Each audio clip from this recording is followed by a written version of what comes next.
Good morning, everybody. It's Deacon Tim Wyman here. It's Thursday morning. It's 10 o'clock. So, guess what? That must mean it's time for the Parish Coffee Hour with Father Paul and friends. So, I want to welcome everybody in. It's a beautiful Thursday morning here in Lexington, and it's going to be a really lively show, I have a feeling. So, Father Paul, how you doing this morning? Doing pretty good. Doing pretty good. It's a good day today. It's good to be with everybody, and glad you're with us today. Today's the day that when it's all said and done, I think many people know that it's the anniversary of the day I was ordained a priest. There's activity going on today, and it's been 49 years. So I thought it would be good today to talk about priesthood, and that's what we'll be doing. So we'll ground ourselves in prayer, and we'll get started. Lord, we ask you to guide us. Help us to say what we need to say and to hear what we need to hear as we have this hour together. We give thanks for friendships that inspire us and support us in so many ways over the years, and for the blessings of our lives and the blessings of this day and the blessings that are to come. Guide us that we can be your servants as we reflect on the mysteries of our lives, and particularly, I guess, many of the joyful mysteries, but also those that are revelatory and luminous, those that are sorrowful and yet growth productive, and those that are glorious. We pray to you through Christ our Lord. Amen. Amen. Well, today is a day that this program I want to dedicate to somebody who's not on the camera. His name is Steve Sainer, and we went to grade school and high school together. We were good friends. We still are friends, and we went in the seminary together. And I'm not sure if I would have gone to the seminary or listened to God's call without the example and the accompaniment of Steve. With me today are two other priests who were classmates of mine from the seminary, Father John Burke, Father Ron Dumhoff, John and Ron, and each of them were ordained the same year as I was, back in 1972. They're priests of the Louisville Archdiocese. They grew up in the same parish. And they entered the seminary and spent more years in the seminary together, I guess probably close to 10 years in the seminary within the inclusion of high school seminary. I've asked them also because we know one another well. Very often when the seminarians would be playing basketball, John and I would wind up being on opposite teams, and they just sort of put us, the two of us, in right field, and we just, we'd have at it, and we'd do fine and laugh our way through it. And Ron was very often my handball partner as we worked our way through the variety of matches and even tournaments in the seminary, and as we swam and sank together. So good that you guys are with us today. Thanks for being with us, and we'll just start it all off. And I know that you guys have talked a little bit, and I'll just ask the question, and you've got it kind of worked out who's going to be the first one to respond, Sure. And then the other guy can chip in, or I can chip in, and Deacon Tim can chip in, and of course we're always open to comments and questions from those of you who are listeners. So guys, how long have you known one another? Oh gosh, long time. Too long. No, we started in grade school together. I was in grade school already at Our Lady of Lourdes Parish, probably from first grade on, and John came, I think, in about the fifth grade, if I'm correct. Fifth grade, yeah. And we were in two separate classrooms, but we actually saw each other here and there. Most likely, most times we're probably at the altar when we were serving together, and that's how we kind of knew of each other. But then we grew on, and he went to the seminary, and I went to high school, and then entered the seminary 2 years later. Yeah. So Deep roots. Your call to the priesthood. Uh-huh. Well, I'd say as I kind of look back, I see a lot of family support. We had some really, I think, outstanding priests that my parents remembered that had touched them during their lives, and heard stories about them former pastors. Dad had good experiences with chaplains in the South Pacific during World War II. So had that. I think I say, gee, well, that could be a good thing to do. And I guess, but more specifically, a priest that was an associate at our parish at Our Lady of Lourdes, Father Jim Flynn, really became a model and mentor for me. He I kind of looked at him as he was the total package of someone that was very prayerful, but very, we had a great youth group, but he also had Bible studies for adults, and he was very active in social justice. He was out protesting and for open housing, and I thought he put in together all the what was, what I thought all the dimensions of ministry, and I think, if he's an example of what it means to be a priest, sign me up. But he was and continues to be a model for me. Ron, might how add- about yourself? Yeah, I might add, what John said is very similar to mine. It came down to basically my influential people were my parents and priests. And mom and dad were just, at the time, I didn't recognize it so much because you know how parents are, pushing you to go to church and doing all the right things as raising a young family would be. But I was just kind of impressed with the way they always had a strong faith. And that kind of intrigued me. Yeah, I right. As a kid, I would always play mass. I remember when I was real young, Sure. it was so cool to see somebody up there in a cape and, doing all the liturgical stuff. And I thought that'd be cool. So I remember sitting around, I told my sisters and that and brother, now you sit there, we're going to do mass. I would play mass upstairs in the room, and just kind of a childhood kind of fantasy that I was just doing. I had no idea that priesthood was going to develop like that. But then it wasn't until I came in contact, like Jim said, with Father Flynn, our parish priest. He was just a remarkable influence on me in terms of broadening my concept of faith beyond just a family into the world around me. And then when I went to Trinity, it was influential. I had probably 5 or 6 teachers in my first 2 years of high school that were all priests. And that was a really big influence. They got me, they trusted me, believed in me. And I just, I guess one of those things you have as a young kid, I want to be just like you when I grow up. So that's how I got. Yeah, right. Yeah. And now it's from that same era. Of course, we had an all boys high school, and almost all the faculty were priests, and there was Right. a lot of influence there. Well, again, you guys went into the seminary and high school, and gosh, we were in a seminary and in the days of the Second Vatican Council. Mm-hmm. Probably I was about 10 years into the priesthood before I realized it happened. But anyway, things were going on. So how did seminary life change for you as the years evolved? And some of that's internal, some of it's external changes. Yeah, I think for me, the thing that got me was I felt like the church over the years just opened up. yes. And that was the big expression what Vatican II meant to me. I remember opening the doors is that expression that Vatican II talked about. And that whole idea of just the church was not just confined inside a building, that it began to see that it's the people that really make a difference, how you connect with people, how you communicate with people. And that really intrigued me so much to be able to break open the doors and fly open the doors and just kind of see what church can be in the lives of human beings instead of just in a room with pews. So that was my impression what Vatican II brought to me. Mm-hmm. I think I agree with that. Opening doors that's a good image. And I think that opening the doors to the community, I think, I remember when we were at our old high school seminary, if you went off campus, if without the you could be grounds for expulsion. But, right. I think as things opened up, like doing service, really getting involved in the community, going visiting hospitals and that kind of thing. We're opening up to say we're here to serve, not just to offer mass.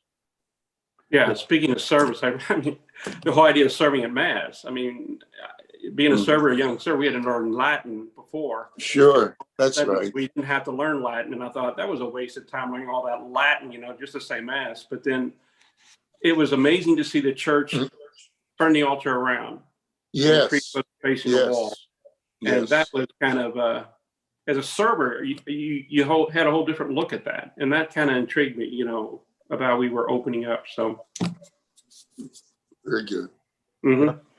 Well, we moved from seminary life to priesthood, and it's like 49 years. So, but over that time, how's your, as your priesthood's has developed, I'm sure have been some life-changing experiences for you. Some of them formational, sometimes educational. Can you name some of those occasions? I'd say that helped you to be even more committed to your call. That confirmed, that I'm moving in the right direction. I'm what God wants me to do. Well, I might indicate a few that I think one was formational was my deacon assignment. I really had a great deacon assignment in an all-Black parish in the west end of Louisville. St. Augustine's originally was designated as the parish, as the only parish for, at that time, colored Catholics. But it was a vibrant parish. And the pastor there encouraged me to visit people to update the census, not just call them and get the records. And that opened me up to lots of things because I'd never been in the West End in my life. That planted the seeds for later assignments in the West End. I think going down to the Southern Kentucky missions opened me up to what it meant to be a priest, where there were very few priests and very few Catholics, and to be a priest in a community, how to be present. Being assigned to the West End later on, where I stayed for many years, that was formational, transformational. And I think finally had a taste of international, dimensions of ministry, of having a chance to have some immersion trips in Nicaragua, El Salvador, Cambodia. Wow. That was really rich. So I think I've had a number of things that have really, affected me and deepened my own commitment to ministry. Yeah. And in reference to where I'd been in my priesthood, in that, I guess you could say, John, you could see he had such a wide range of life experiences he went through, travel on the parishes that he was in, the various parishes. On the other hand, my experience was just kind of limited for 30 years in one place because I taught for 30 years. And I never thought I was going to last 30 years. I thought it would be kind of give me 5 years, see what it would be like, and then go into the parish like we were kind of all trained to be. But I found out a really interesting fact, I think, that priests are not to be hyphenated, or priests are not to be have a certain script to follow. A priest could be a whole lot of different talented people doing a lot of remarkable stuff. And I learned that by being a Trinity, not just being a teacher, which was my love and my dream, is to be able to teach, to have young people see something, not just about their faith, but how to live life in a way. And the teaching got me into all kinds of areas. With the retreat program that Tim went on, the very first retreat we did, that was just an eye opener for me. My faith came alive when I started doing retreat programs, because it became very real, and you saw the stories that kind of impacted the way their faith developed through all these different kids. And we shared a lot of that stuff. And that was just a remarkable experience on a personal level for me, to kind of make my priesthood valuable and important, not just being a teacher, but yet living through my stories and their stories, how to kind of bring it alive. And interesting, near the end of right before I was going to be ordained, I remember them asking us, where do you want to be? And I was thinking, well, I'll be in the inner city parish, the suburbs or whatever.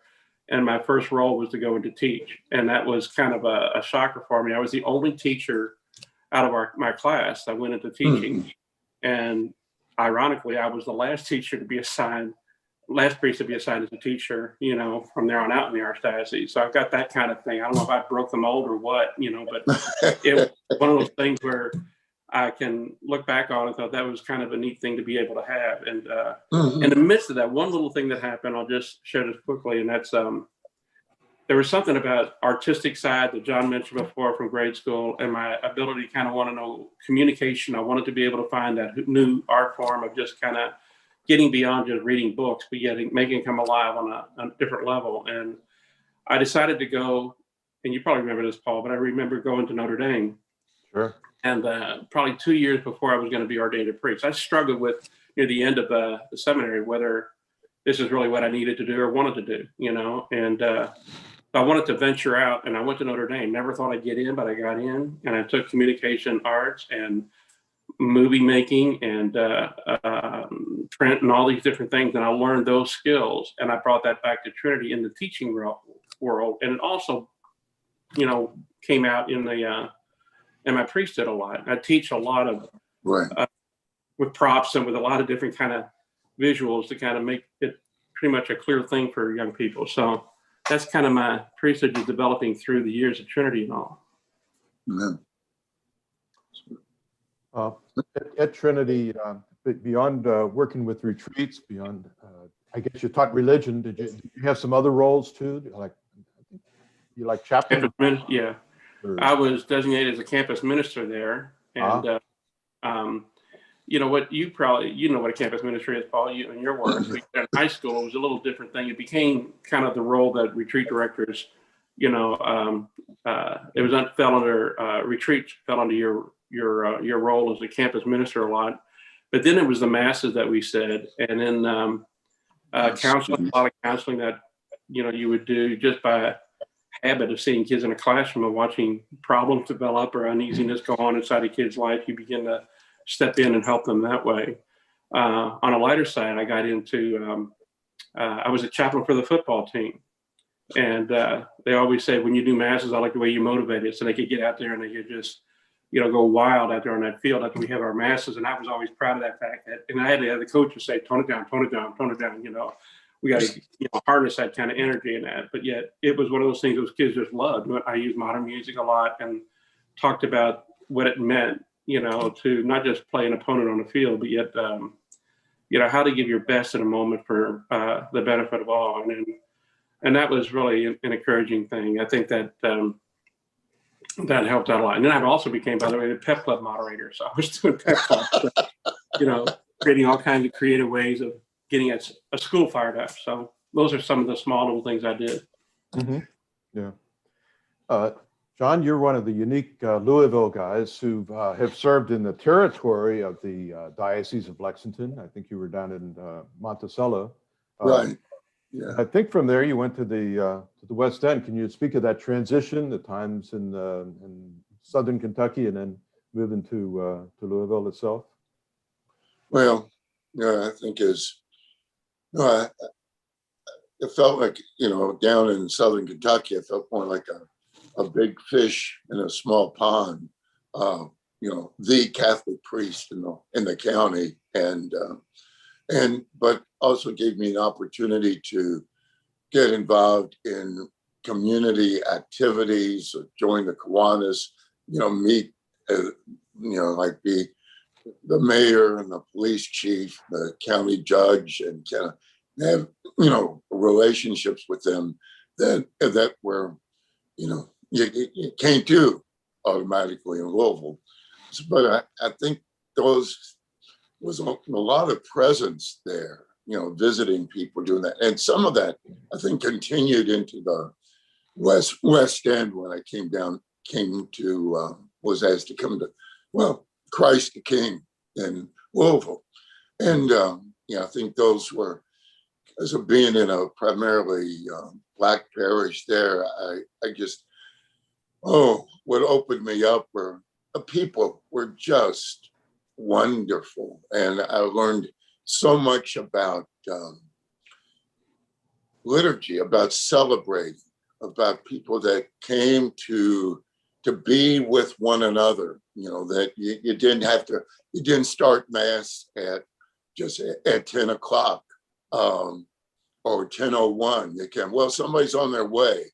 We don't have our family dinner until everybody gets here who's coming. So might start late, but there was no time limitation. We were going to a lot of singing, a lot of participation, and people stayed afterwards. I learned a lot about that kind of the importance of community, real, of people needing to connect with one another, especially people that were having, difficulties in other levels of their lives. And I think that that was big, and I think dealing in an area with a lot of poverty, but then I think my attention to becoming aware of the pain of prejudice and racism that opened me up to wow, hearing people telling their stories about being harassed by police, and that was back in the 90s. That was eye-opening. I didn't know that happened so extensively, and their feeling of powerlessness. So those were things that were real significant in my life. I think along with that, I got a call from a public defender a couple of years into my ministry of one of the guys that had been at Christ the King was arrested and charged with a homicide, and the public defender was wondering if I might visit him. And anyway, that opened the door not only to visit him, but a whole new dimension of prison ministry that's become one of my passions ever since. That I've had monthly, until COVID, monthly services in 2 or 3 prisons, and that's opened me up to another dimension of ministry that I would have never experienced otherwise. But I think the big challenge in the West End was just I just did not come with any skill sets or any education. It was, man, I had to learn from the people, and I had to do a lot of listening, and whatever good I was able to do, I think came from being with and listening to the richness and the pain of the people that I was serving. So that'd be a summary. Yep. Ron, as you ministered so many years in the high school, what kind of impact did you and contact did you have with the parents of the kids? Well, once you see a kid and you work with a kid and you try to teach a kid different things, you find out that they're not isolated. They come from a background, a family that might have some deep-seated concerns or problems that they're trying to struggle with. It could be anything from finances to emotional instability or whatever it might be. And the kids reflect a lot of that. So you would have contact with the parents in a lot of ways when you needed to talk to them through some difficulty that kids might be going through. The retreat program opened that up too, because you begin to see what they're struggling with in the retreat program. They talk honestly about their family situation. So you kind of know where they come from. And then you get real close to the families in a way. I mean, once you start affecting their children, then all of a sudden you're welcome to their family as well. And you're just part of family. Yeah. And that was a beautiful thing to kind of experience, to know that it went beyond just those kids in a classroom. It went into their brothers and sisters and their parents and grandparents, and did a lot of weddings, did a lot of baptisms, did a lot of funerals. So I was really engaged in that whole ministerial role in that way with families, even though it wasn't in a particular parish. Go ahead. Yeah, I draw that out because I think both of you, have that commonality of a ministry to to people in their fragile places or their broken or vulnerable aspects of their lives, and teaching in a high school is more than just sort of head stuff or grooving with the kids. It's Right. it's a lot of ministry to them and their families, and I think the retreat program and counseling kind of brings all that together, just as like John would be saying, walking the streets and listening to people and being available. That's all a common aspect of our ministry as we seek to I agree. bring You know, Christ. one thing that I might add too, that one thing that kind of right after I left the high school, 30 years of doing that, I guess my next task was to figure out what do I do next, And I thought, well, I guess I'll just, I didn't want to go back into the parish life because I was just so into that specialized ministry, but I did choose to go into hospital work. And I did hospital work for 2 years, almost 3 years. And I learned invaluable lessons. I just never thought, going to the hospital to me was like, I'll be a good priest and I'll visit all the people that I can see and give them some support.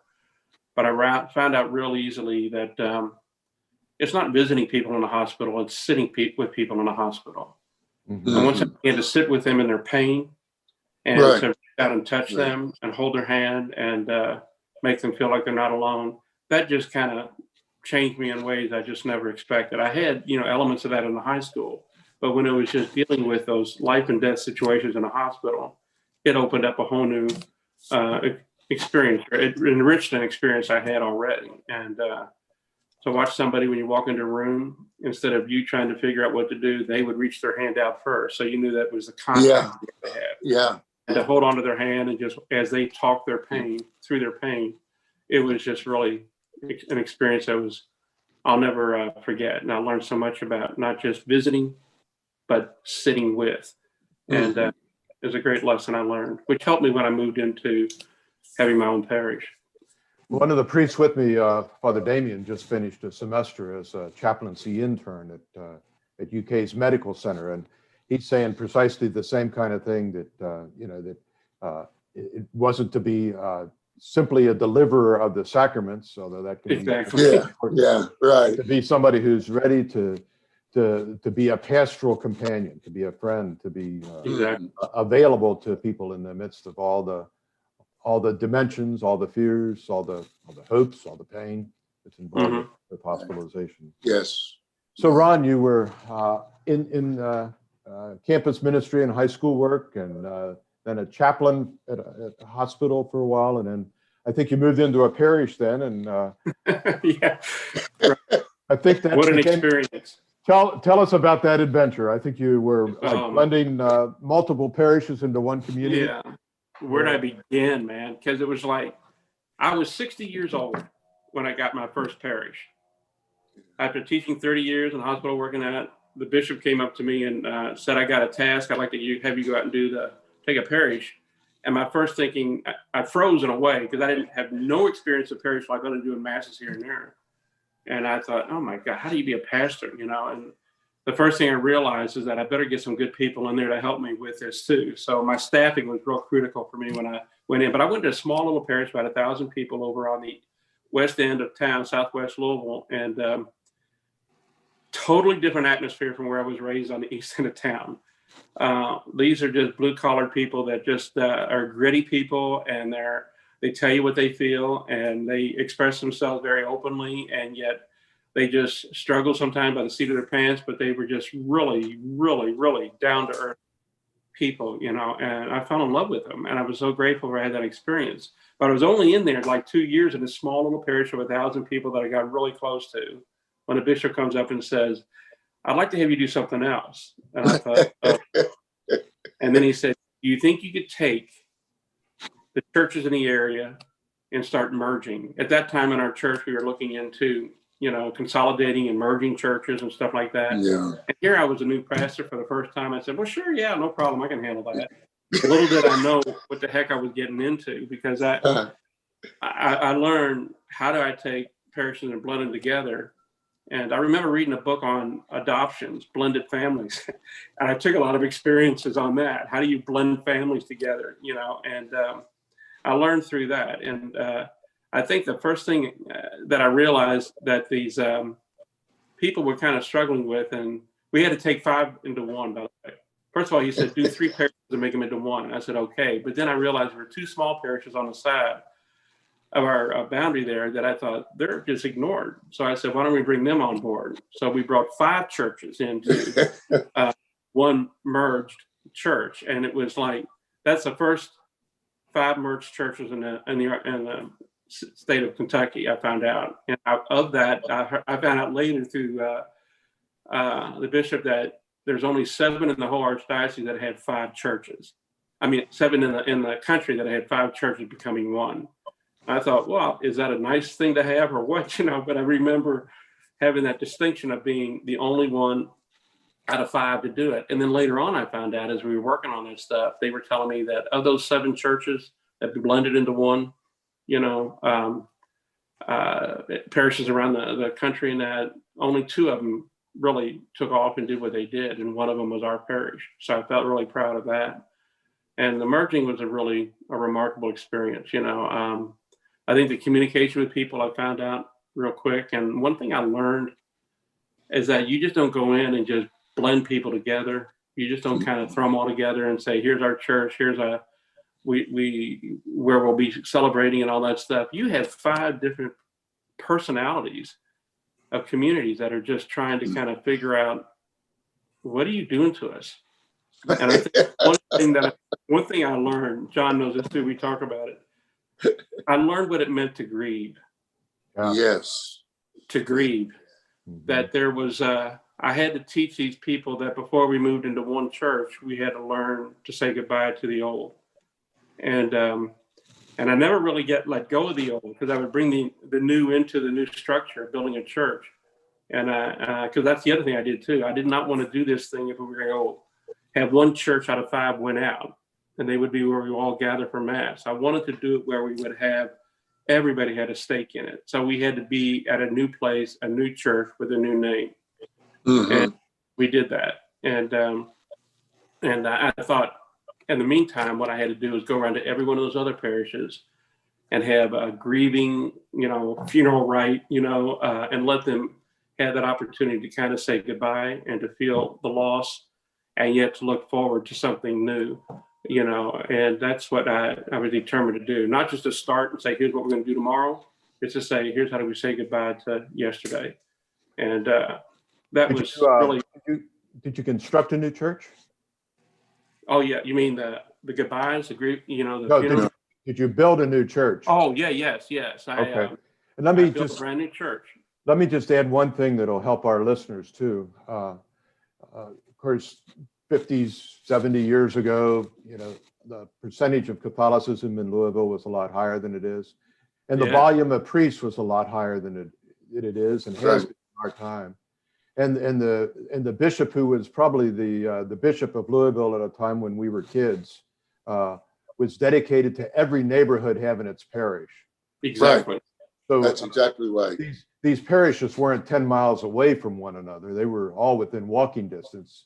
Exactly. But they all had their personality, and that personality had. So there's some logic in there, but also a lot of skill had to be involved, and a lot of negotiations, a lot of working through. So let me just add that parenthetical piece as we keep moving forward, as you tell the story, Ron. Yeah, and that was exactly right. And just on a kind of a lighter mode and trying to put people together. And like I said, I wanted to make sure we built a church, because that was something where they could all identify with something new. And it had to be a structure that they all had a part of. And just the structure itself, visually, there was every church that we had to close found some identity inside the walls of this new church, whether it be through statues or through windows or whatever. I wanted to make sure that there was a continuation, not just a closure of. And they bought into that. The naming of the parish was powerful for me. Just trying to find out what name are we going to take, a whole new name, instead of just picking up on an old parish's name. And we worked really hard at trying to do that. And I had a group of 15 people from 3 from each council of the parishes in the past, and we pulled together, and they had to name the church. It had to be their name. It couldn't be what I wanted to call it. And they worked through a lot of really remarkable stuff. We ended up with St. Peter the Apostle. And there's a lot of history to that, because it's really what those people were like back then. They were just like Peter was, pretty much just an average guy that just had mistakes and flaws, and yet again, just struggled trying to understand what the message was about. And they wanted that identity, with this guy like Peter. And we took that.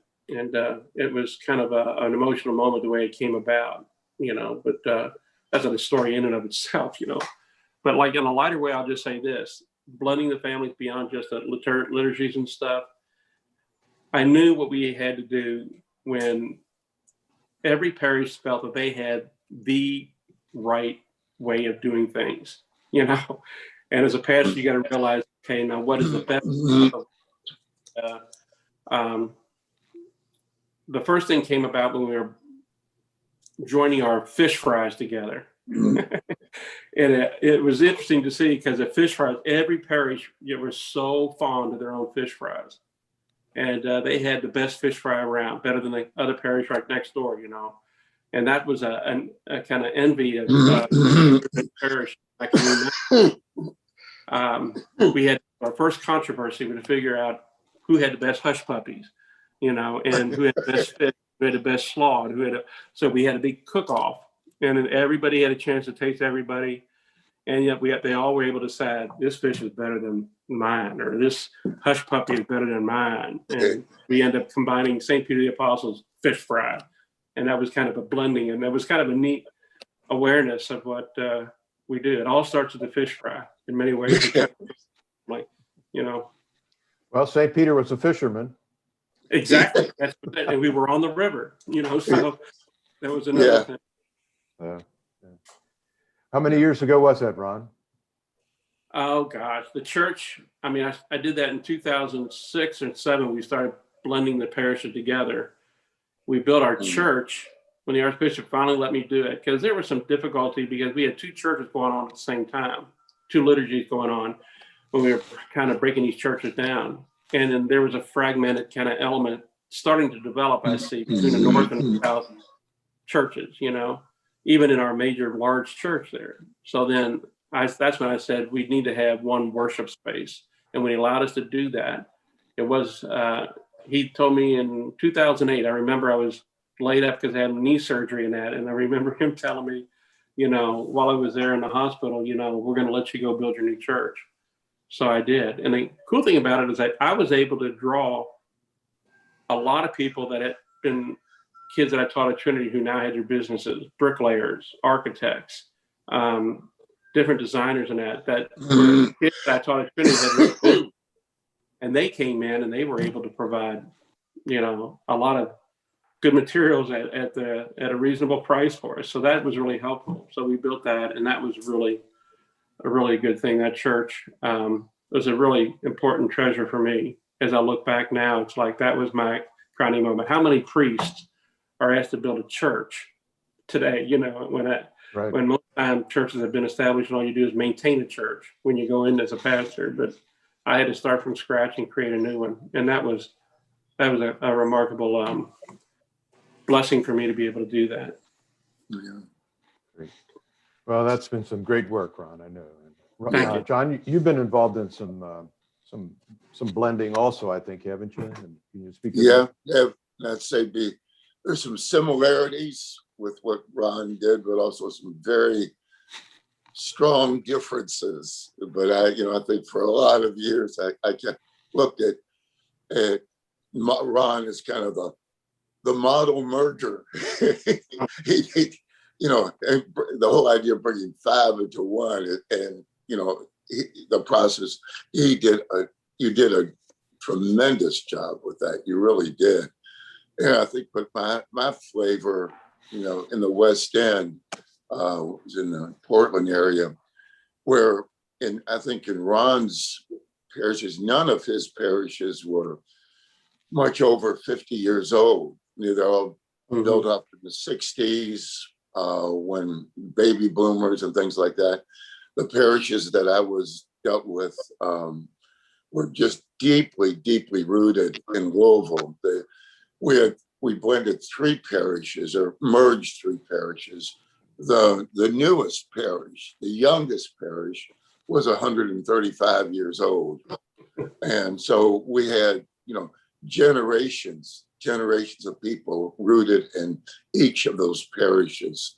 So, I think the image I had was, we had three huge, 100-year-old oak trees.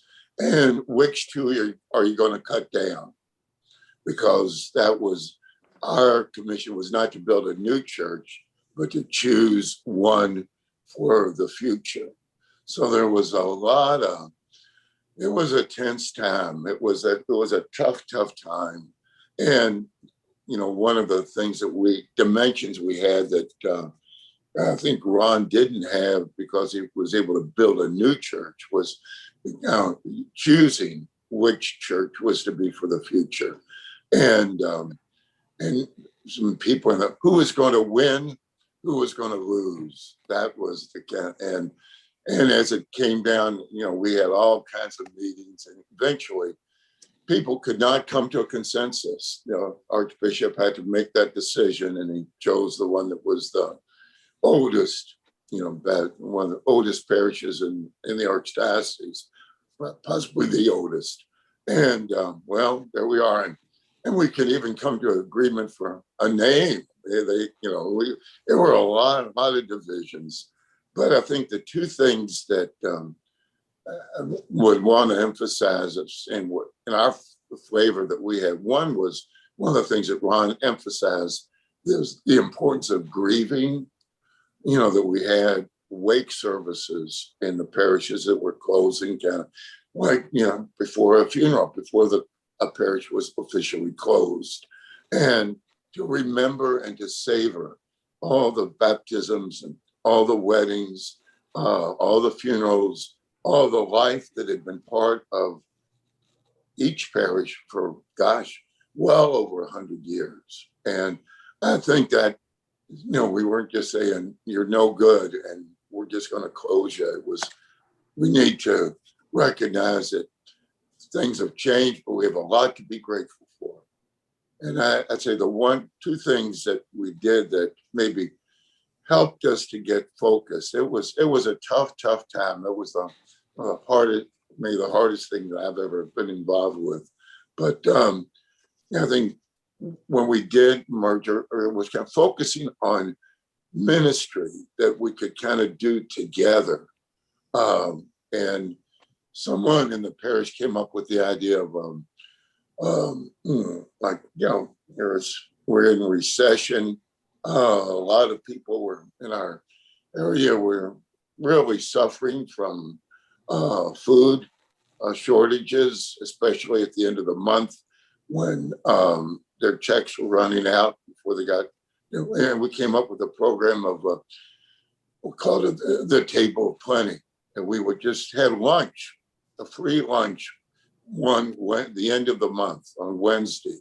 And we got a lot of donations, we got a lot of support, and people working on that from all three parishes. And, we have maybe 350 to 400 people coming for lunch, and they were welcomed, and they were, we waited on tables. They could stay as long as they wanted to, but it was a common ministry. I think that was good. And I think a little bit close to that was converting a school building that we had that had closed, the last school in the West End to close, but converting that for senior housing for about 30 units of senior housing, and new birth, new life from something that had died. But anyway, we struggled, but those that were committed to the struggle, they're still going, and I feel good about that. But that was the Good Shepherd. We changed the name of the oldest parish from Our Ladies to Good Shepherd, and there's still some that have not, are still fighting it, but it's been a number of years now, and I tried hard to be a good shepherd of Good Shepherd, and it was a challenge. So, Well, I might add just one thing too. The idea that John had to do a merger, and I had to do a merger of our parishes. I think we identified much more closer together. I mean, to sit there and listen to what John's difficulties, what he had, and him and me listen to what I was struggling with. oh yeah, We became a lot tighter as priests, which is really a very valuable thing, that you're not there on your own. You've got other priests. no, that's right. That's right. Call up Yeah. and just express your pain and your Yeah. feelings of grief and all the stuff, and yet your celebrations as well. So we were constantly talking to each other and sitting down with each other, going out for lunch here and there, and say, "What the heck do we do?" You know. But it was a neat kind of journey to take with another classmate of mine, and develop that concept together. But the whole stages that become so common in death and dying, just the denial, the anger, the bargaining, the depression. We go through that individually. We sure went through that as a parish, developing good shepherds. So, but you're right, Ron. Yeah, I couldn't have made it on my own or by myself. I needed all the encouragement I could muster. We all did. Yeah. Well, on behalf of all of us, I thank you guys for that kind of work and that effort, that desire to listen to the people and help them to be one. Yeah. As we look back, gosh, I know things have changed over the years, and there's I guess what we would call clericalism, or the sense that the priest is always right and he makes the decisions. And one of the things that I remember in the early years was there were famous or infamous priests who they just didn't want to turn the altar around, and this was the way. Yeah, right. Yeah. When we began, and we've evolved, I think, into a world where the priest realizes we're called to be a servant leader. We're called to be one who trusts the ministry of lay people. And, just like we experienced in the seminary, there's more and more people going to the seminary other than studying to be priests. There's a whole range of lay ministry emerging. And yet there's the priest identity. And I guess you could almost say we can be as clerical as we want to be. A lot of people, some people will let us be that, and others will really call us on it. But how have you seen that mix, that blend of clericalism and lay ministry as it's been playing out over the years in your life? No, that's good questions. I seek it kind of, I don't know. Ebb and flow. So we saw in our early years, I thought it was a real tremendous growth in lay ministry. I think the core value of the council to me was, the image of the church as the people of God, not as the pyramid, top down leadership. And I think in our early years, we were dealing with pastors that felt, Father knows best. Father knows best about everything, and kind of resented and resisted the development of parish councils and things like that. And I think we've worked hard in our ministries to empower people along the and seen a tremendous growth. I think in lay ministry formation, the growth of the diaconate, my gosh, that's been amazing. And both, the growth of committees, and people, there's struggles with that. But I guess my concern is I feel that there's some clericalism kind of creeping back of some of our younger men, more newly ordained, that more recently ordained, that have no understanding or no experience of the church before the Second Vatican Council, kind of having this illusion or thinks that, we need to go back to the way we were in terms of, Father knows best in terms of, wearing vestments and even having mass facing the altar. And boy, that's the church that, boy, everything, there are lots of priests and lots of sisters. And that's what we need to go back to. And I found that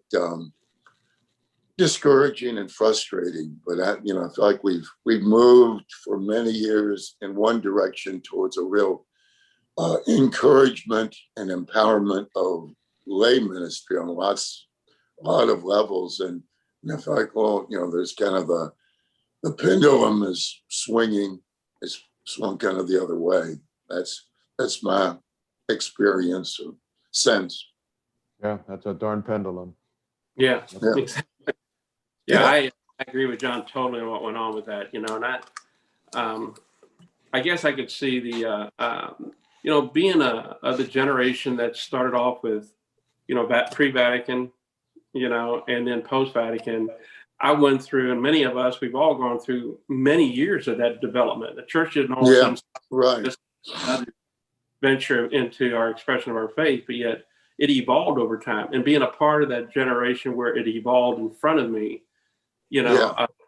I just, I guess I feel saddened by many of these younger priests who did not have that generational kind of development. They just have come in with a certain attitude and a certain way of looking at the way priesthood should be, and it became very much locked into that clericalism in a way.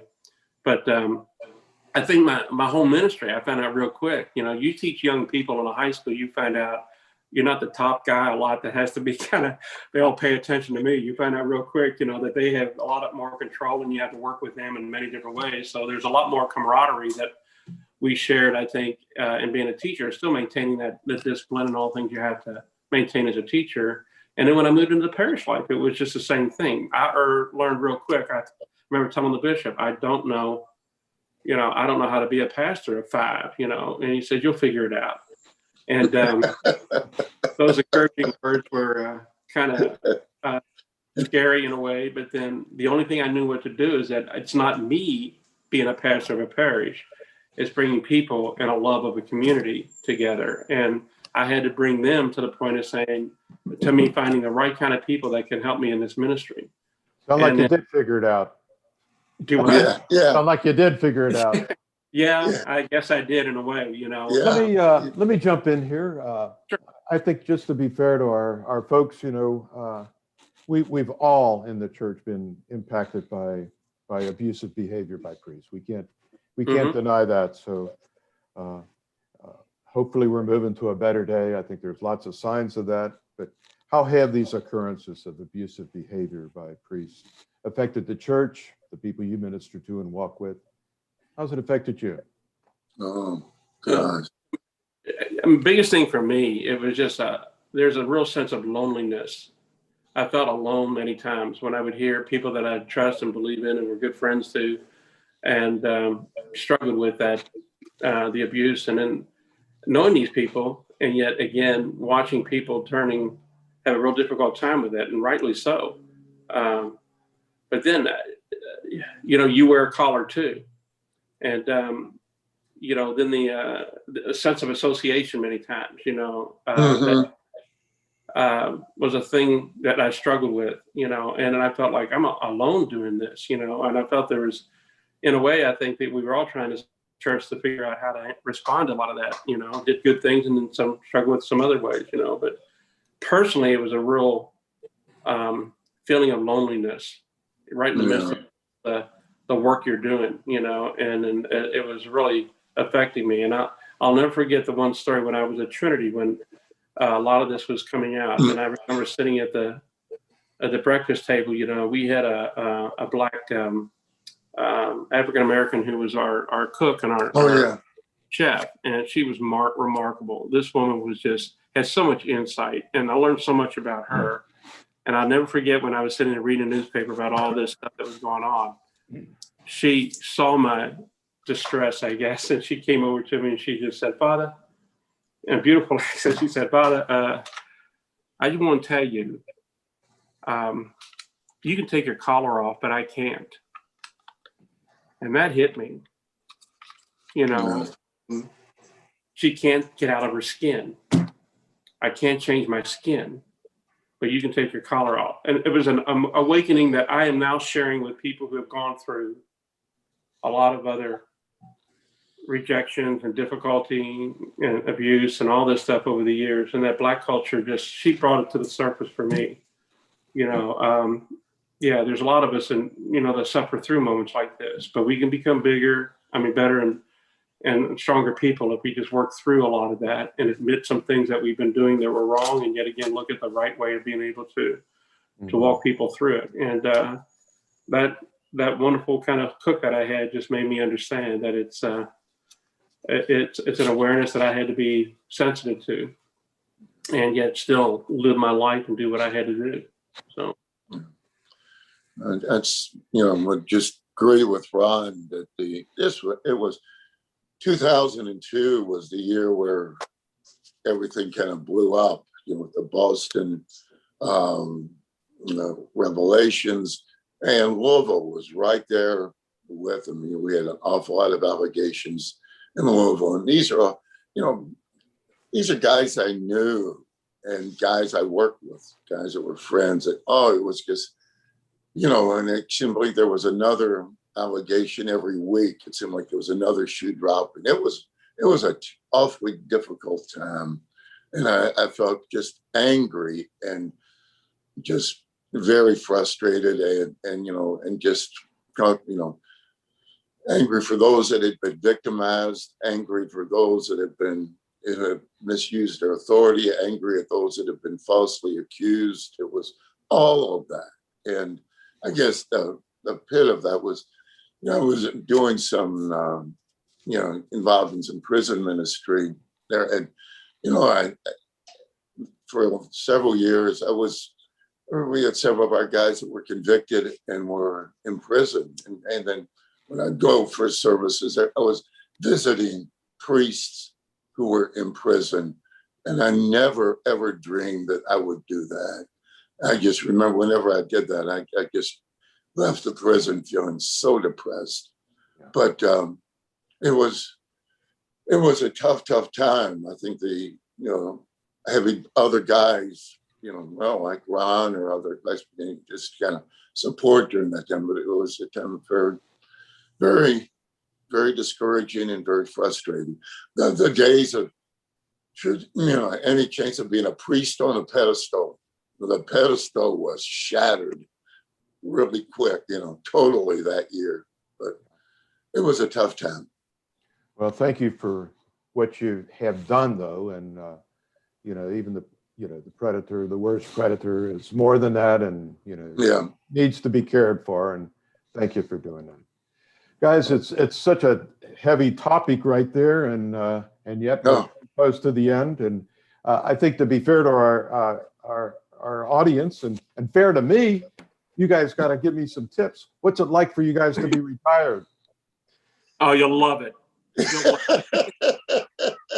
The biggest thing I learned is that you don't have to be have an answer for everything. You don't have to respond to anybody. You know, you can always say, talk to the pastor, you know, and it's a nice thing to do when you're busy. But it was a great freeing thing for me to know it was okay to say and do what I want to do for myself, and walk into a new venture, not necessarily, you know, find something different to do, but just walking into a new venture of just being, you know, a man, a minister that I really want to be. And it was really, you'll love it. I think you'll find it really well. Yeah. Now, you work all the time, Paul, so I don't know if you're going to feel, you know, you got to have that work, but you'll find there's enough work out there. Right? You never really stop being a priest. You just kind of just direct your attention. That's right. You still minister. Ministries, I love ministry. I don't miss meetings. I don't miss administration, but ministry's still good, and it's a different pace. You'll like it. I like it. It's good. We all like it. Yep. Yeah. We're doing stuff like this with you, Paul. That's why it's so great. And it's retirement during the pandemic and now after the pandemic. So we're going to be part of that. Well, I can't thank you enough for being part of this today. And I want to tell our audience, Next week will be on a little different schedule. Will be Tuesday morning at 10 o'clock. And it sounds a little different in terms of an interview program, but the topic is going to be our parish bulletin. Our parish bulletin is awesome. Oh, boy. And we're going to talk to our production person, to Rosemary Basehart. We'll be talking to our ad guy, Ed Clark, who has contact regularly with our folks who support us. And we'll be talking about the article that Kelly Riley writes every week on spirituality and theology. And really, our bulletin is award-winning, and you guys will be, especially you, Ron, as a communications guy, you will be amazed at our awesome bulletin. Although there's a lot of awesome bulletins these days with all that's going on with the technology. So really, it's going to be a good program as we tell the story of how we can do it, how we do it week after week, and turn out this great bulletin. So it'd be Tuesday of next week at 10 o'clock, and we look forward to seeing you then. So once again, Ron and John, thanks for being with us. Deacon Tim, thanks for guiding us along, and want to ask everybody to just keep us all in prayer and gratitude for God's grace to come into the Holy Spirit. We acknowledge again this weekend, and just have a great day, everybody. And again, it's just good to have you guys as buddies as we. You're welcome. Thank you, Paul. Honor to be with you. Tim, thanks a lot for guiding us along. Any final words? Yeah, Father Paul, just one thing. I got Jessica Heverin from, well, she's a parishioner here, but grew up in Louisville, and she's wanted to give a shout out to Father Ron. She said, previous OLCer here. Oh, yes. The church you guys built. Love going home to Mass when I'm visiting my parents. Thank you. Yeah, that's right. Those people that are rich. I value those people. Yeah. And on behalf of everybody that you all have ministered to, I just want to wish all of you, this is all of your 49th anniversary, right? Right. Yeah. Happy 49th anniversary of your ordination, and thank you for all the ministry to God's people. We're the Kentucky 49ers. There you go. 49ers.